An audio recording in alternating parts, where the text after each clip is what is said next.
Hello, my amazing third graders. Welcome to chapters 13 through 15 of Where the Mountain Meets the Moon. Chapter 13.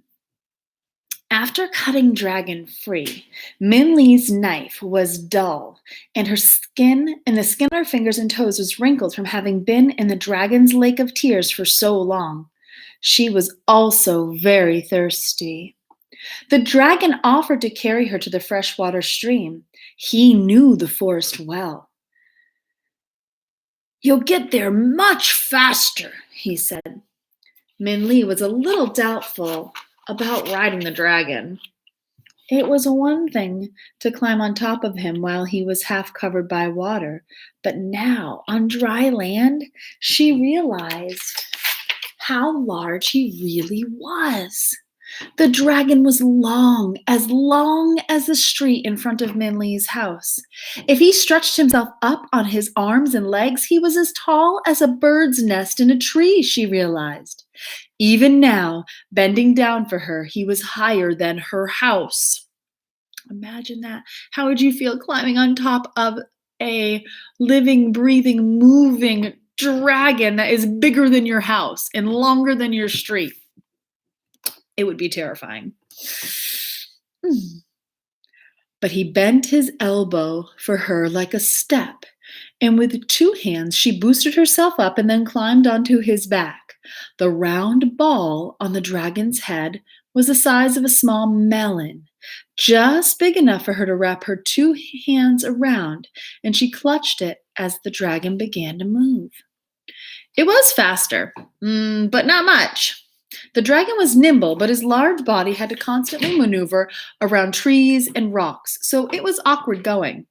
The constant jerking made Min Lee feel like she was riding a huge water buffalo. As the dragon ducked underneath branches and swerved through trees, Min Lee understood why most dragons flew. "Dragon?" Min Lee asked suddenly. "How old are you?" "Old?" the dragon said, and again it seemed a question he had never been asked. "I don't know." "Well," Min Lee said, "how long have you been in this forest?" The dragon thought hard. "Oh, a long time," he told her. "I remember when a bird flew from the sky and dropped a peach pit onto the ground. I watched that pit grow into a tree, and the peaches fell from the tree, and more trees grew from the pits of those peaches until it became the grove of peach trees that the monkeys have now taken over." "He is very old," Min Lee thought to herself, imagining the growth of the trees.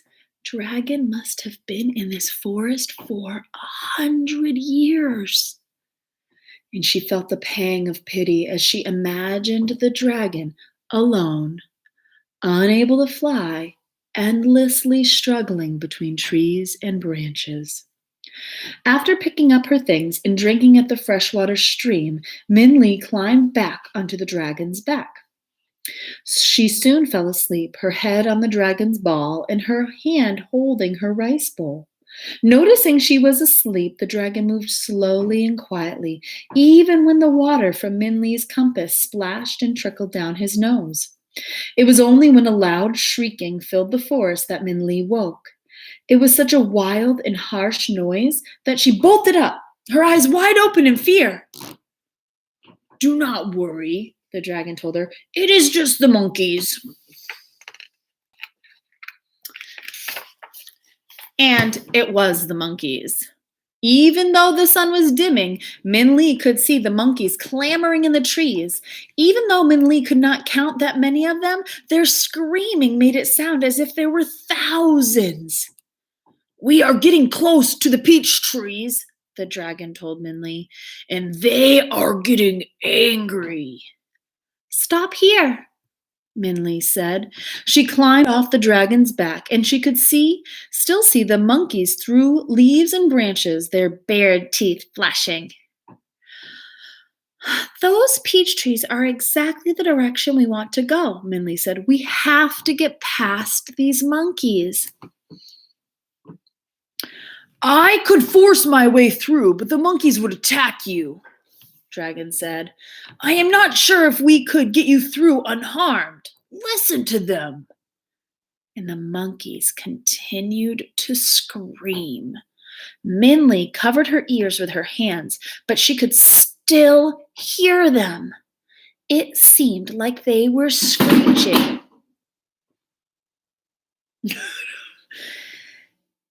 away from here! Ours, ours, all ours! You're right, Minley told the dragon. They are not going to let us through. But you said that is the way to the old man of the moon, said the dragon. Correct? Minley nodded. The monkey's shrieks were starting to sound like hysterical laughter, getting louder and louder, like a volcano about to erupt. She looked from side to side to side, but the monkeys appeared everywhere. There was no way around them. Then, the dragon said, what are we going to do? Let's see, we don't know. What are they going to do? That's the end of chapter 13. Let's turn to 14. Chapter 14, and notice the artwork here is of a monkey holding on to peaches. They're very protective of those peach trees. Chapter 14. Minley and the dragon had sat in the clearing and made camp for the night. As the sun fell and the moon rose, the dragon showed her how he could make sparks by scratching his claws against a stone, and they built a small campfire. As Minley and the dragon made no moves to go farther in the forest, the monkeys had quieted down. But they still watched. There are plenty of peaches for all, Dragon said. Those monkeys do not have to be so greedy. Really? Minley asked. Yes, Dragon said. The monkeys are so foolish. They just want more and more and more, even when they do not need it. I have seen them refuse to let go of rotten mushrooms and fight over piles of mud. At those words, Minley sat up and her eyes flashed with quick thinking. Piles of mud. Suddenly, Minley remembered the two children fighting over their piles of mud as she had left her village. Instead of going inside for dinner, the children had clung to their pretend dishes of dirt. They were so foolish. Could the monkeys be that foolish? They were too selfish for trading or bribes. But maybe they were so greedy that they could be foolish enough to be tricked. Maybe if I'm going to make them rice, Minley said abruptly. So very quickly and suddenly. Oh, she said, I'm going to make rice. Oh, the dragon said, you must be hungry. Too bad we cannot get you some peaches. It's not for me, Minley said, and she smiled mysteriously. It's for the monkeys. The monkeys? The dragon said. Why, if you mean it as a gift or as a way to bribe them, it will not work. They will take it and eat it, but they will still not let you go through. I think Minley's smarter than that, don't you? That is what I'm expecting, Minley said as she filled her pot with water and uncooked rice. She was bursting to tell Dragon her idea, but wasn't sure how much the monkeys understood of their words. She looked at him with sparkling eyes, but he only stared back blankly. You are? The dragon said. I do not understand. Don't worry, Minley said, and with her eagerness, she felt like the water she was boiling. I think I know how we can pass the monkeys. The dragon watched as Min Li stirred the big pot of rice. Through the rising steam, he could see the beady eyes of all the monkeys glittering through the branches like hundreds of diamonds as they watched as well. "The monkeys are watching," he whispered to Min Li. "Good," she whispered back. "I hope they are." When the rice was done, the pot was overflowing with snowy white rice. It was so heavy that to take it off the fire, to cool. She had to ask the dragon to move it for her. Min Li had the dragon place it very close to the trees where the monkeys were watching.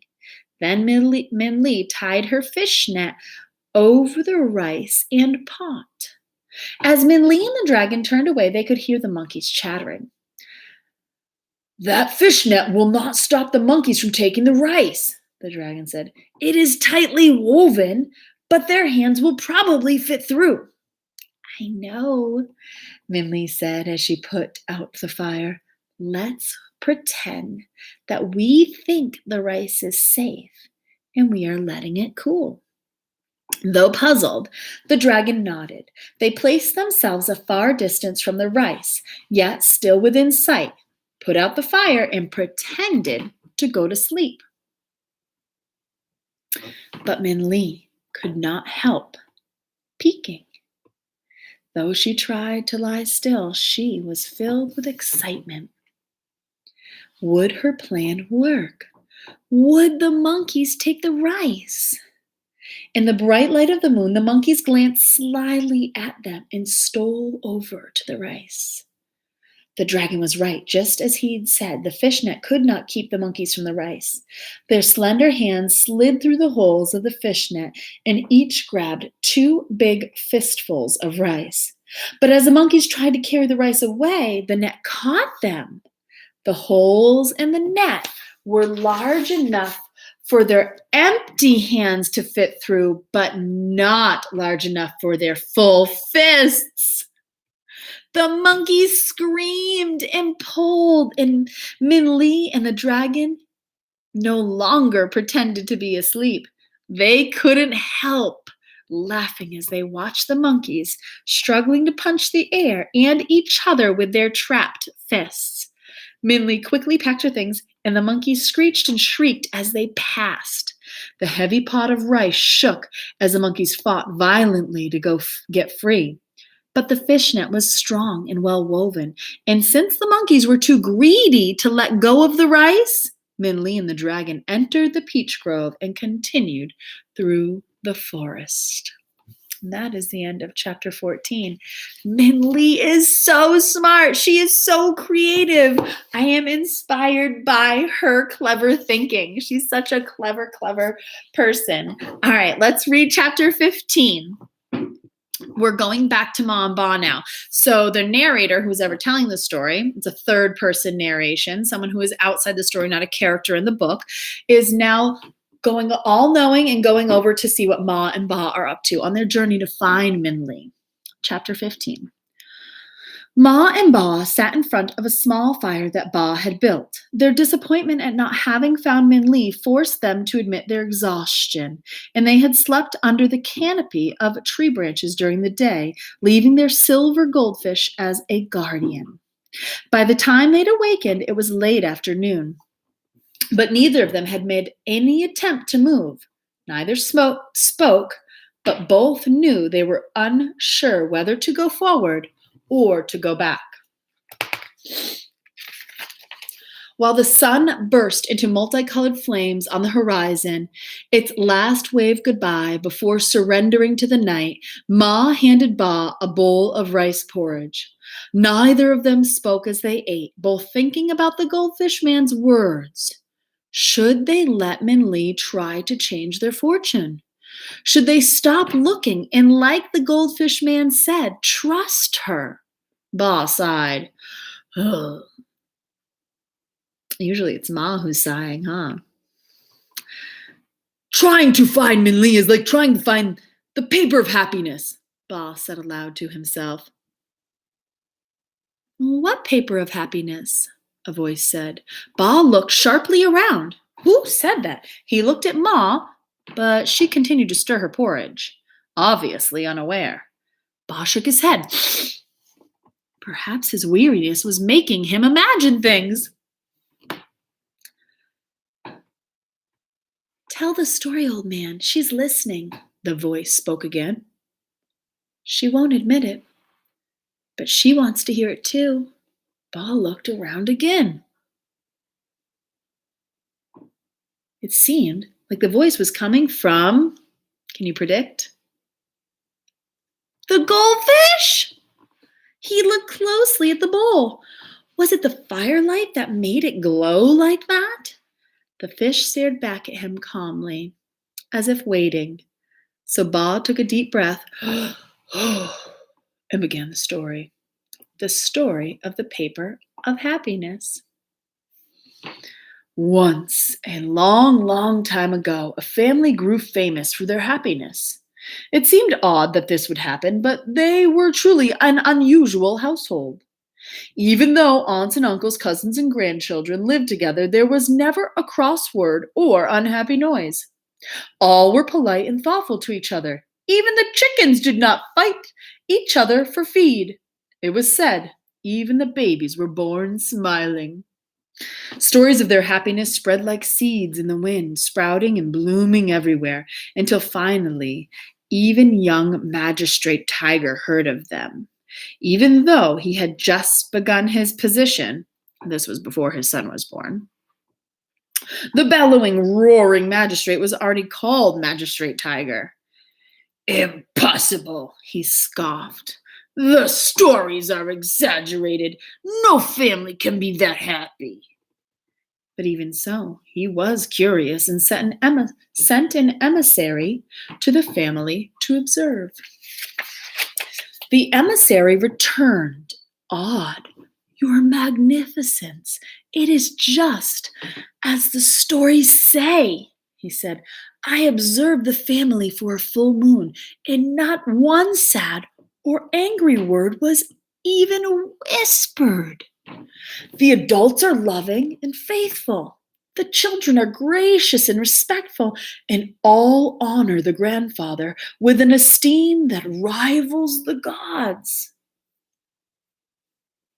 Even the dogs do not bark, but wait patiently to be fed. The family circle is one of complete harmony. That's impossible, the magistrate said, astonished. But as he thought about it, the more he began to wonder, what was the secret the family had? They must have some magical charm or hidden knowledge. And this began to irritate him. He began to covet.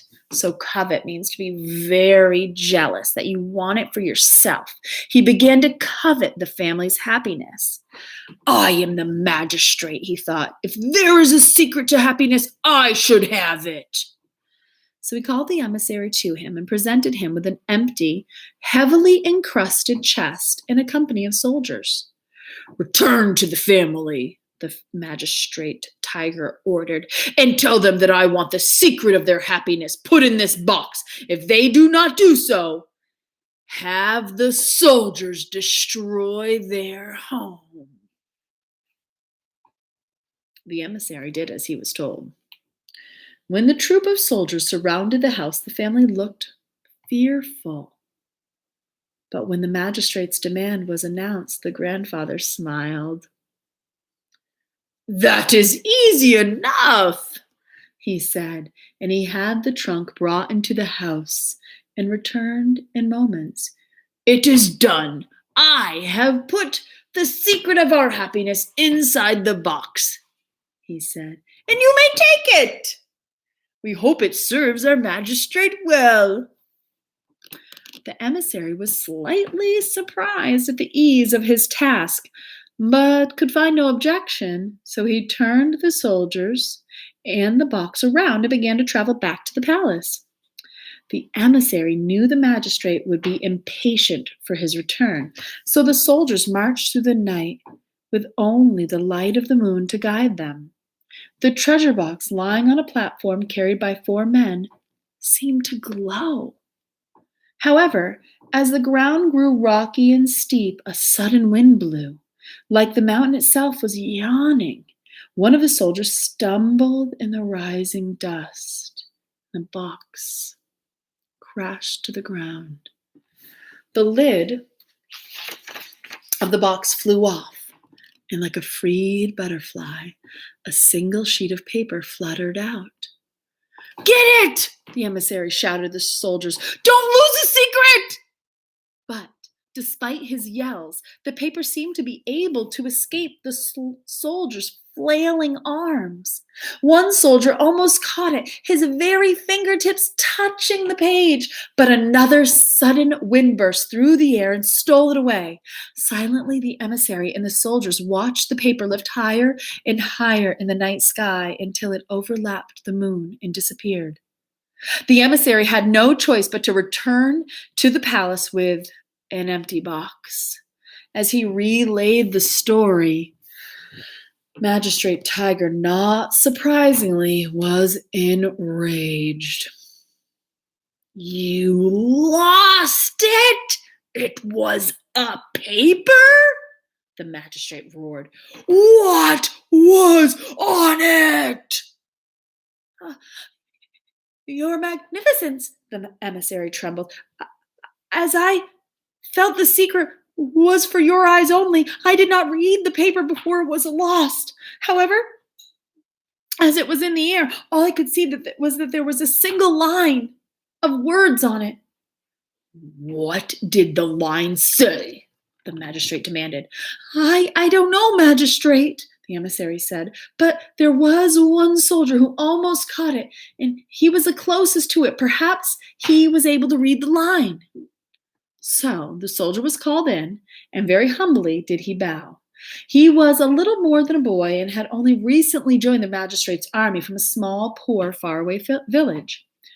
"You," the magistrate said, "you were the only soldier close enough to the paper to read the line. What did it say?" The boy flushed, and his head touched the floor as he bowed again. "Great magistrate, I am your poor servant," he said. "I was close enough to see the line on the page. However, I cannot read.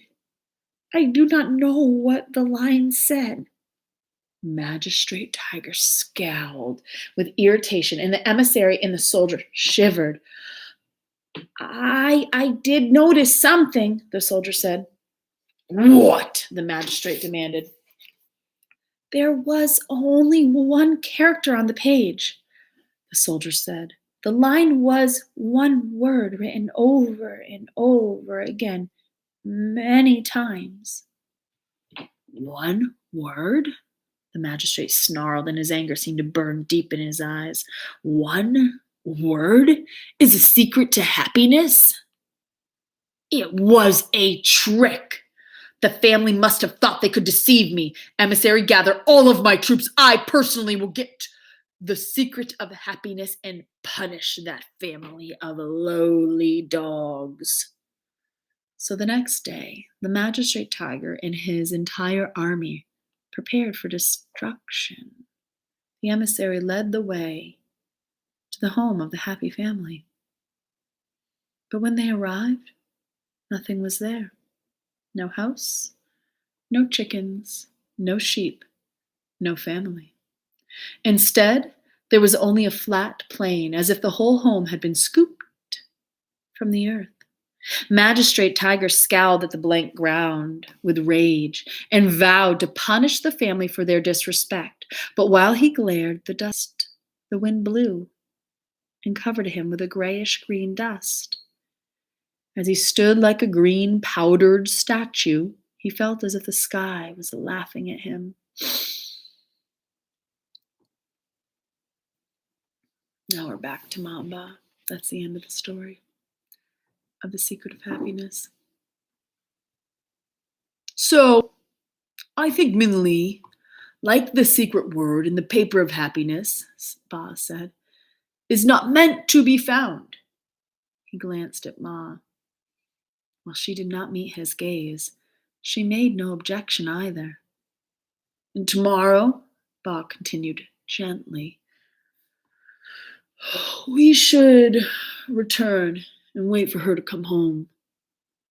Again, Moss said nothing, but barely, perhaps only because he was looking for it. She nodded. Ba nodded back at her and quietly took some rice and dropped it into the fishbowl. And that is the end of chapter 15. Thank you so much for listening. I'm proud of your hard work. Let me know what you think of chapters 13 through 15 in our Google Classroom. I love you. I miss you. I'll see you tomorrow.